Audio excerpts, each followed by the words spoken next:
जयंत भाई के साथ कदम से कदम मिलाकर चलने वाले आदरणीय गोपाल जी, अब समय की सीमा है। भूपेंद्र जी, अजय जी सभी बैठे हुए हैं। मोघे जी भी थे यहाँ बीच में, हाँ मोघे जी भी बैठे हैं, लेकिन समय की सीमा है।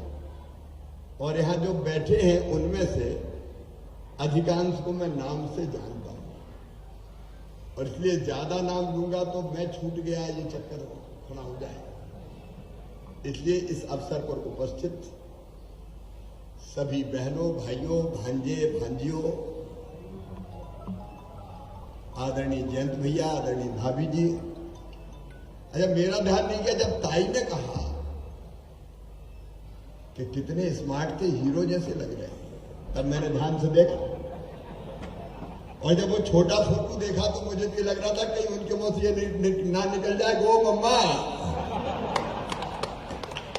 उसके बाद का फोटो जरा ध्यान से देखो, शशि कपूर से कम तो नहीं दिख रहे। सचमुच में अद्भुत है जयंत भैया। आजाद भारत में पैदा हुए, और नरेंद्र सिंह जी कह रहे थे भाभी जी के साथ का तो अभी फरवरी में 50 साल पूरे हो जाएंगे, तब भी बुलाओगे ना भाभी। एक अद्भुत शख्सियत, एक ऐसा व्यक्तित्व जो सबके मन को जीत ले। सार्वजनिक जीवन उनका 50 साल से ज्यादा का हो गया। 1971 में कॉलेज से निकल के पहली बार चुनाव में काम किया था उन्होंने, और तब उम्मीदवार थे स्वर्गीय विजय मलैया जी। और तब से लेके अब तक सबका दिल जीतते हुए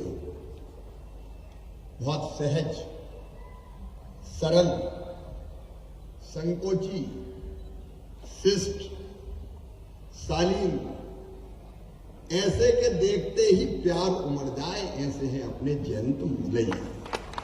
जयंत भैया सचमुच भैया, मैं कहने के लिए नहीं कह रहा हूं, वर्षों पुराना साथ हमारा भी है। अब मैं भी जब से होश संभाला तब से काम कर रहा हूं।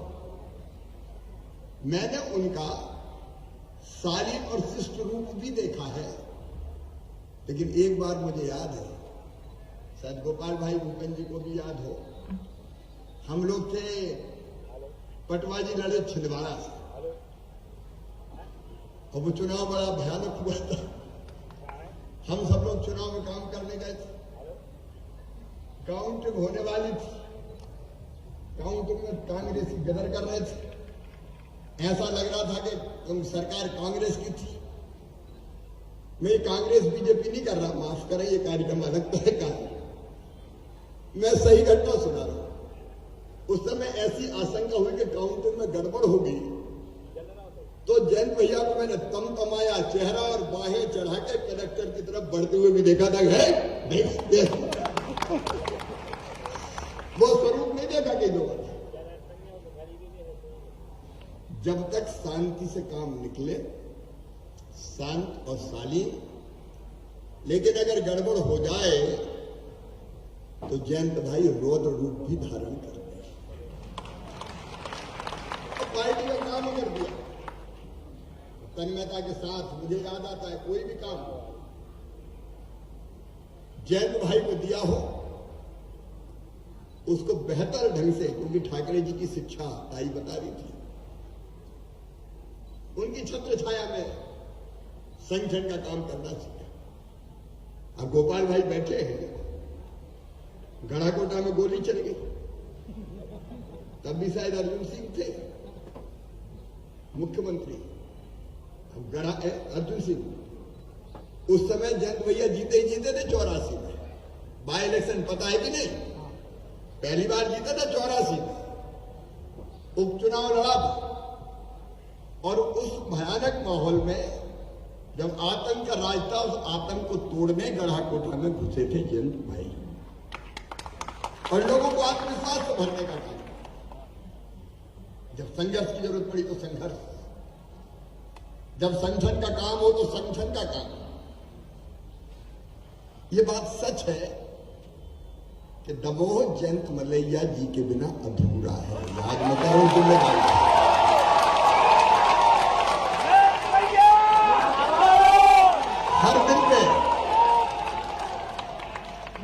हर दिन पे उन्होंने राज किया। देखो हार जीत तो चलती रहती थी। अब हम भी हार गए थे, कहां भेजा था लड़ने, हमने राघोगढ़। लड़ जाओ तो लड़ गए थे। या पहली बार 84 में भी जयंत भैया पता नहीं सही वजह से 92 वोट थे हारे। जब जबरदस्त माहौल था, इंदिरा जी की हत्या हो गई थी उसके बाद। और इस बार भी थोड़ा किनारे पे मामला था। जनता का अनेकों बार, 7 बार मुझे लगता, 7 बार 8 बार लगातार विधानसभा का चुनाव जीतते रहे।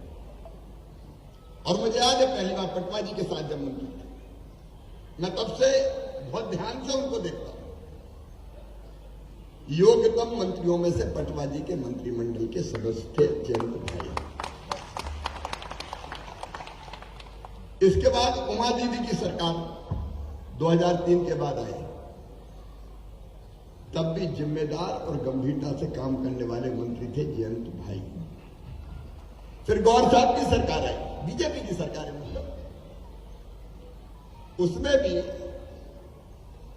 पूरी जिम्मेदारी निभा के मुख्यमंत्री का साथ देने वाले मंत्री थे जयंत भाई। पर मेरे साथ तो लंबा समय गुजरा। अब मैं सच बता रहा हूं, मुख्यमंत्री के नाते जब भी कोई महत्वपूर्ण और गंभीर काम किसी को देना हो तो मेरे सामने एक ही नाम आता था, श्री जयंत भैया। और मैं उनको देता जाता था।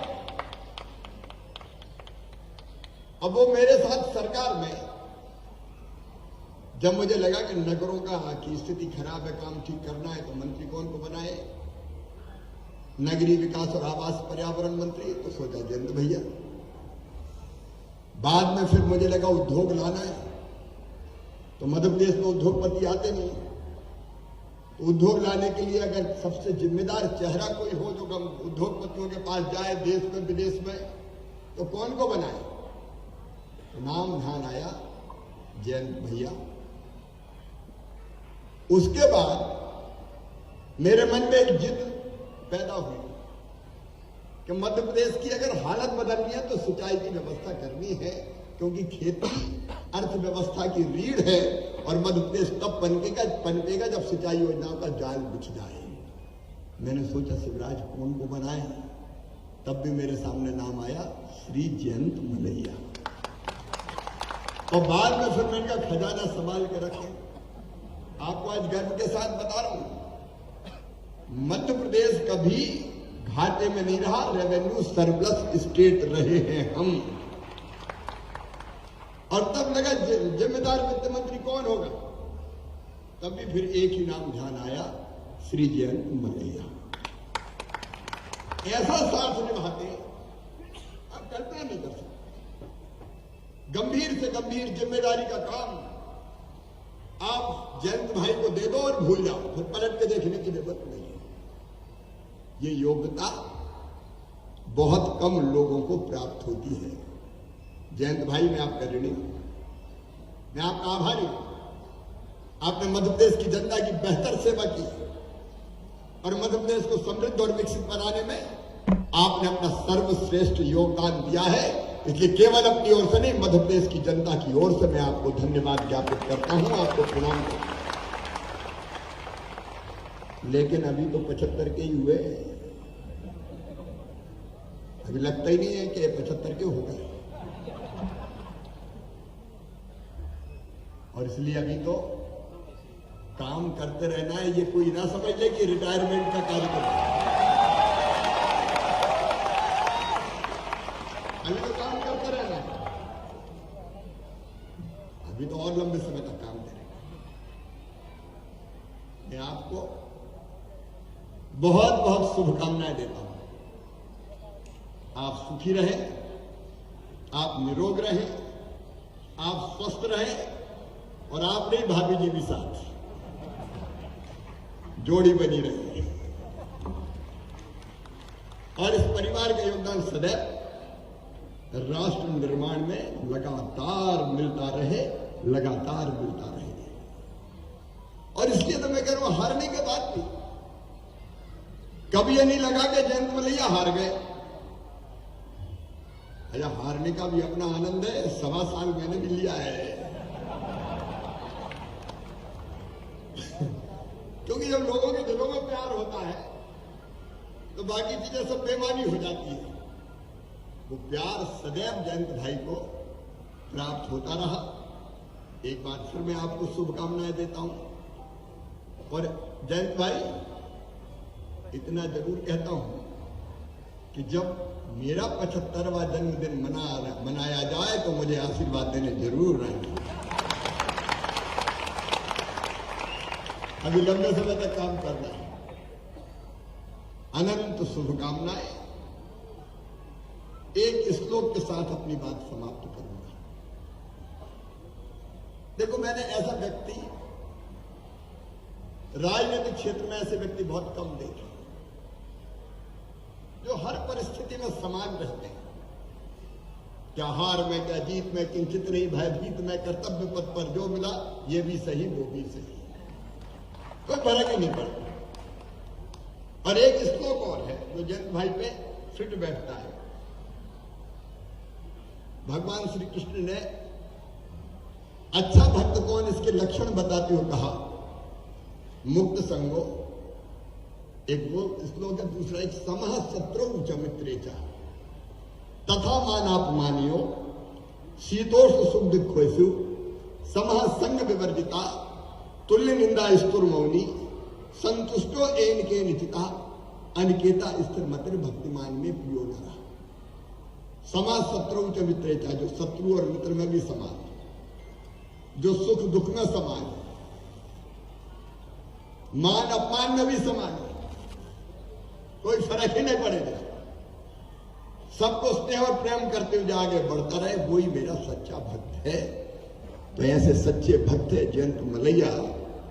और मैं जैन से नहीं जोड़ रहा, लेकिन जो दूसरे को जीते वो वीर, लेकिन जो अपने आप को जीते वो महावीर, जो महावीर वो जितेंद्रिय, जो जितेंद्रिय वो जिन, और जो जिन वही जैन। तो जैन साहब नहीं, ऐसे जैन है जयंत मलैया। एक बार मैं फिर बहुत बहुत शुभकामनाएं देता हूं। ताली बजा के भी जयंत भाई का अभिनंदन करें।